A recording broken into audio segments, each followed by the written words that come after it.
আন্দোলনের একজন ছাত্র জনতার গণ অভ্যুত্থানে গত 5ই আগস্ট আওয়ামী লীগ সরকারের পতন ঘটে। 15ই নভেম্বর শুক্রবার এই বিপ্লবের 100তম দিন পূর্ণ হয়েছে। এই উপলক্ষে বিপ্লব সংগ্রামে যারা শহীদ ও আহত হয়েছেন তাদের প্রতি সম্মান জানাতে বিশেষ কর্মসূচি পালন করে জাতীয় নাগরিক কমিটি।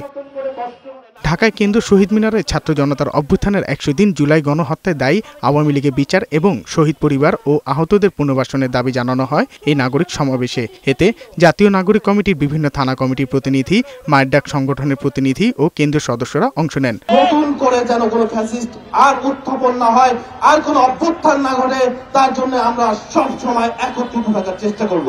যারা শুধু নিজেদের পেট পূজা করবে তাদেরকে আমরা ক্ষমতায় দেখতে চাই না। যদি সবাই একত্রে থাকি, ইনশাআল্লাহ চিকিৎসা বলেন, পুনর্বাসন এবং পরবর্তীতে যে বিচারের জায়গাটা, যেটা আমাদের প্রথম ও প্রধান প্রায়োরিটি, সেটা আমরা নিশ্চিত করতে পারবো ইনশাআল্লাহ। আমাদের প্রায় 2000 শহীদ আর আমাদের 35-36,000 বা 37,000-এর মতো আহত।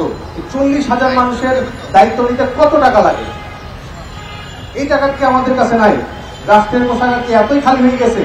জাতীয় নাগরিক কমিটির কেন্দ্রীয় নেতারা বলেন, জুলাই আগস্টের গণহত্যার দায় যাদের ঘাড়ে রয়েছে তাদের বিচার করা না গেলে এই সরকার ব্যর্থ হবে। এই গণহত্যার দায় যে ফ্যাসিস্টদের ঘাড়ে আছে তাদের বিচার নিশ্চিত করা না যায়, তাহলে আমরা এই সরকারের উপর আস্থা রাখতে ব্যর্থ হব। যারা আওয়ামী লীগকে ফ্যাসিস্ট বলতে ভয় পায় তাদেরকে আমরা বাংলাদেশের রাজনীতিতে রাজনীতি করতে দেব না, এবং যতক্ষণ পর্যন্ত সুষ্ঠু তদন্তের মাধ্যমে আওয়ামী লীগের বিচার করা হবে না, ততক্ষণ পর্যন্ত বাংলাদেশে আওয়ামী লীগের সাংগঠনিক কার্যক্রম কিংবা আওয়ামী লীগের নির্বাচনে অংশগ্রহণ করা থেকে আমাদেরকে বিরত রাখতে হবে। সমাবেশে জাতীয় নাগরিক কমিটির আহ্বায়ক নাসিরউদ্দিন পাটোয়ারি বলেন, রাষ্ট্রযন্ত্রে এখনো পতিত ফ্যাসিবাদের উপস্থিতি রয়েছে, তাদের দ্রুত বিদায় করতে হবে, নয়তো তরুণরা আবারও যুদ্ধে নামবে। আপনারা ব্যালট বিপ্লবের প্রস্তুতি নেন, আপনাদের হাতে ক্ষমতা তুলে নিন।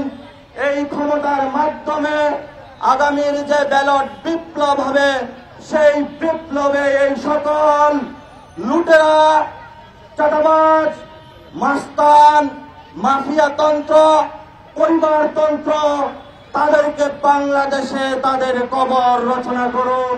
এই আন্দোলনে শহীদ ও আহতদের নিয়ে রাজনীতি না করারও আহ্বান জানান তিনি। যদি কোনো সংগঠন, যদি কোনো ব্যক্তি, যদি কোনো গোষ্ঠী এই আহত শহীদদের নিয়ে রাজনীতি করার অপচেষ্টা চালায়, তাহলে আমরা তরুণদেরকে আহ্বান জানাচ্ছি, আপনারা তাদের সেই অপচেষ্টাকে ভণ্ডুল করে দিন। রাষ্ট্র সংস্কার ও নতুন রাজনৈতিক বন্দোবস্ত না হওয়া পর্যন্ত রাজনীতি দলগুলোকে ঐক্যবদ্ধ থাকার এবং ফ্যাসিবাদের দোষরদের অপতৎপরতার প্রতিরোধের আহ্বানও জানান বক্তারা। সাজ্জাদুর রহমান, বৈশাখী সংবাদ, ঢাকা।